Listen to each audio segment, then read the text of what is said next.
Okay. Hello, everybody. It's good to see you all back here. We promised you gold, and I'm bringing you gold. Hey, I have Kelley Rigby here from Let's Group, who's going to be sharing with us 3 takeaways on how to keep your letting pool healthy, happy, and thriving, and 3 other takeaways to win back those lets that have already gone, particularly for those of you who are brand new to the industry. Her information is gold. So, Kelley, can you give Um, us these drops of gold that I'm promising everybody? Because you've told me oh, amazing things in the past, and I have such belief yeah. in what you can do. So Oh, go thank you. ahead. Oh, what an intro. What an intro. Thank you so much. Starting off, as we said, with I guess it's no secret that it's easier to retain a client than regain. Mhm. So, first of all, when I'm talking to a client, we always delve into that straight away, making sure that they do have systems in place to make sure that they keep the ones that they've got. So, first of all, it's communication.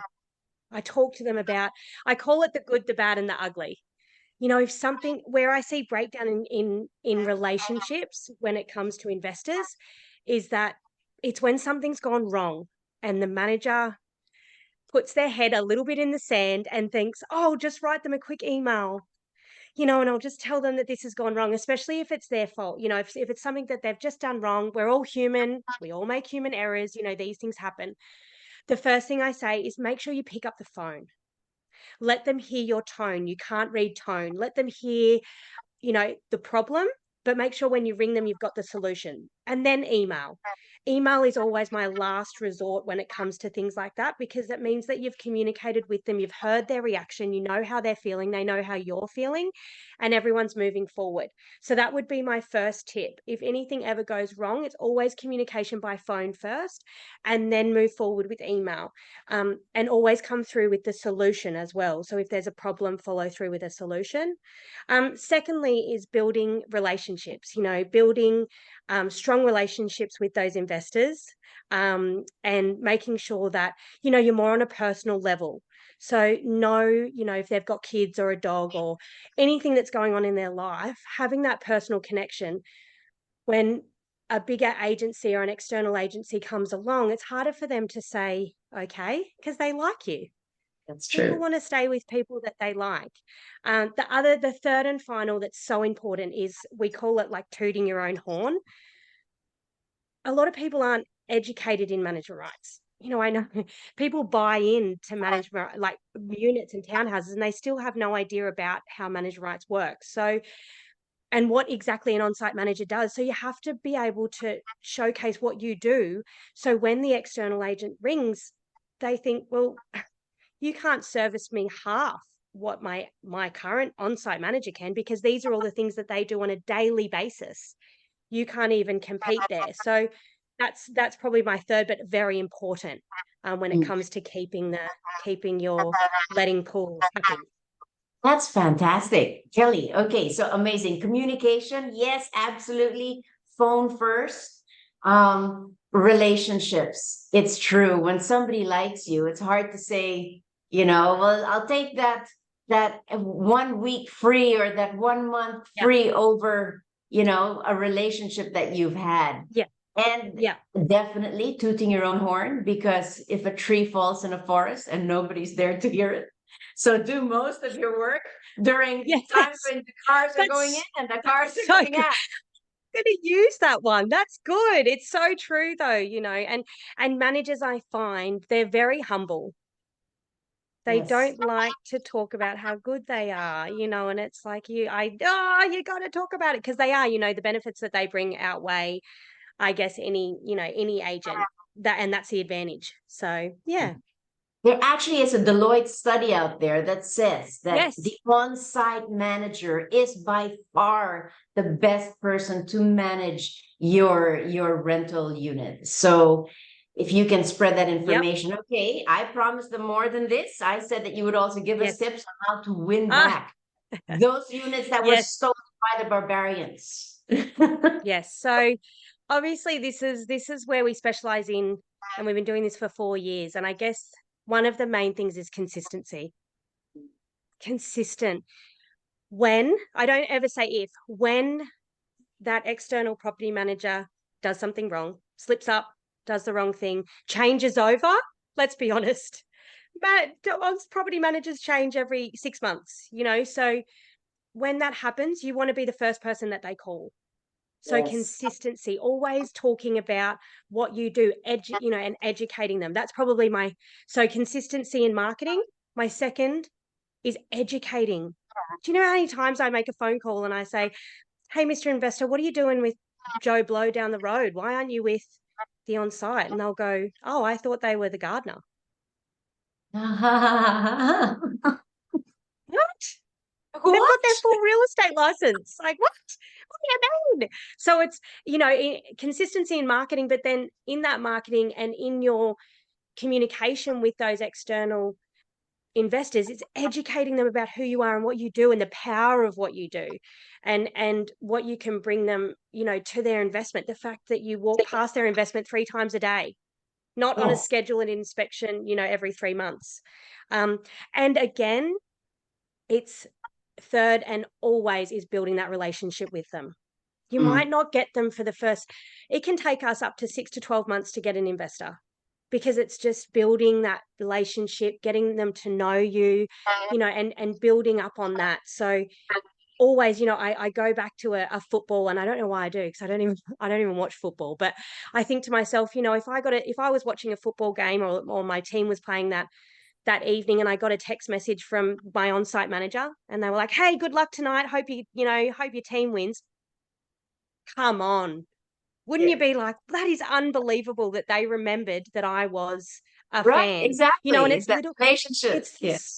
it's the small things. It's the small things that, and even me, it's the small things I remember when I'm somewhere. So it obviously works because it's tried and tested on myself when I go and do things. So I think it's always, when winning them over, it's consistency. So it's every 2 to 3 weeks, every 2 to 3 weeks, you're sending them something. It doesn't have to be salesy.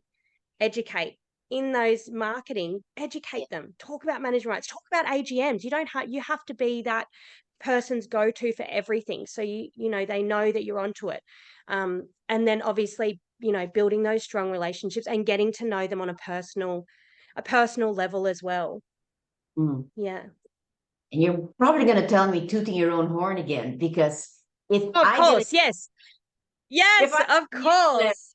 saying, oh, this man got this rental and it's above market, or he got a sale and it's above market.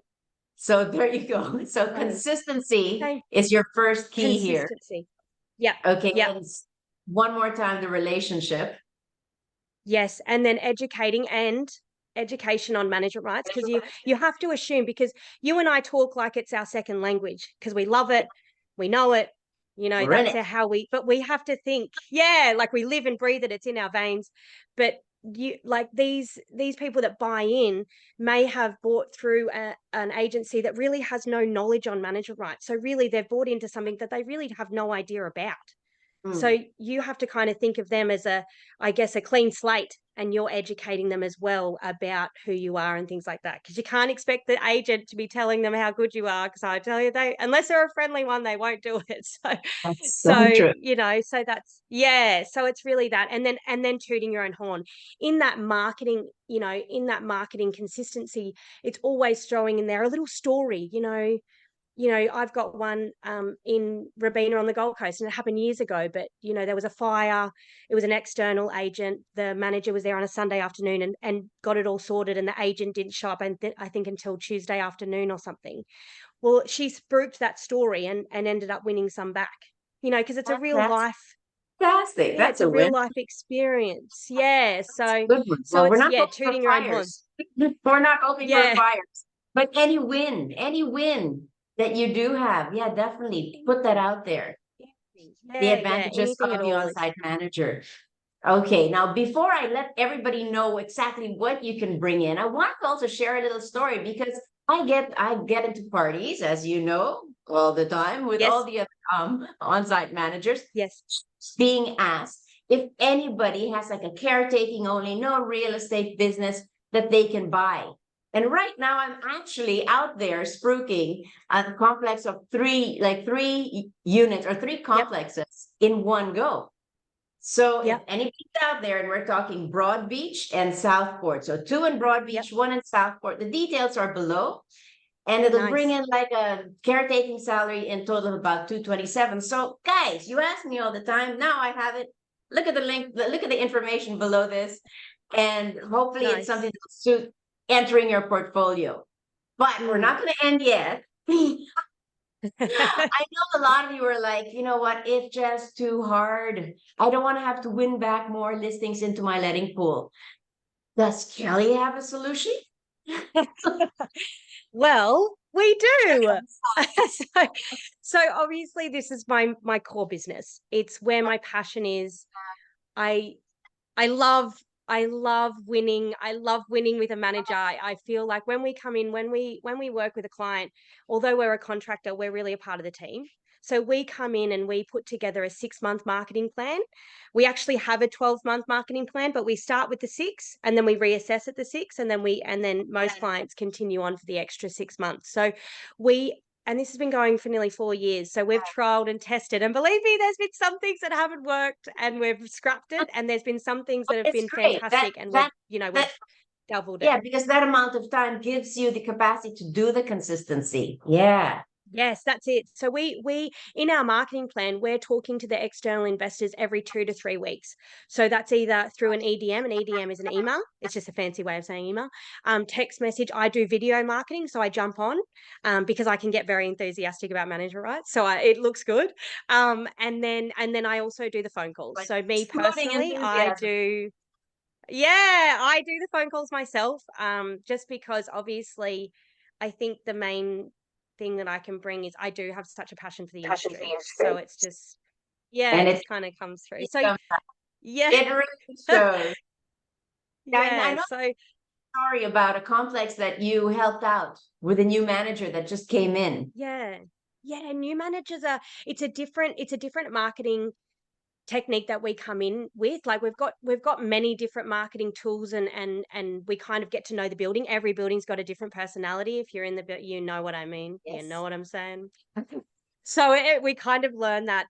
But when it's a new manager, we find that that's our highest success rate, only because it's a new, they're new, we can really promote the fact that they're coming in fresh, they've got new ideas, this is who we are. So we had one that had 11 outsides and we got 7 back within the 6 months. And then you know what? Those managers said, "Thanks so much.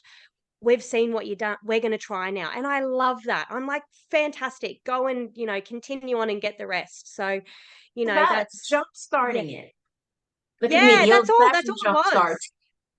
That's all it was. It was just us coming in and giving them, and they were so involved. That's really, that's where we find it, great as well, is when managers are really involved in the process, Yes. and they come along for the ride with us, are in the trenches, I say, but we're obviously doing all the work, but just them throwing us, things that they've done that we can promote, which is really, really good. But yeah, I love to be able to look at managers and also help them to guide them to do it themselves, because Yes. they have the passion as well. It's their business. Yeah. So You give them the yeah. motivation to move forward. Yeah, that's it. That's ultimately, like, that's my, I guess, my inner goal, like that's what I love. That's what fills my cup up, is when they go, "We don't need you anymore. We got this." So that's Kelley's always like good. card for the car. She's the one that's going to come in, charge you up, get Yep. you excited to make you actually go out and do even Yep. better in your business and grow it even to higher heights. So Yes, Kelley, that's the plan. give you like a virtual hug, and to all of our listeners too, virtual Thank hugs. you. Yeah, yeah, there we go. Thanks so much for listening in. We promised you Thank gold, you. and I feel like Kelley really gave it I to us. So tried. thank you so much, Kelley. More power to Thank you. you. You keep Thank trying. you. Thanks for having me. Thank you for having me on. Thanks again. Okay, everybody. Thanks so much for listening in, and we'll catch you at the next one. Bye.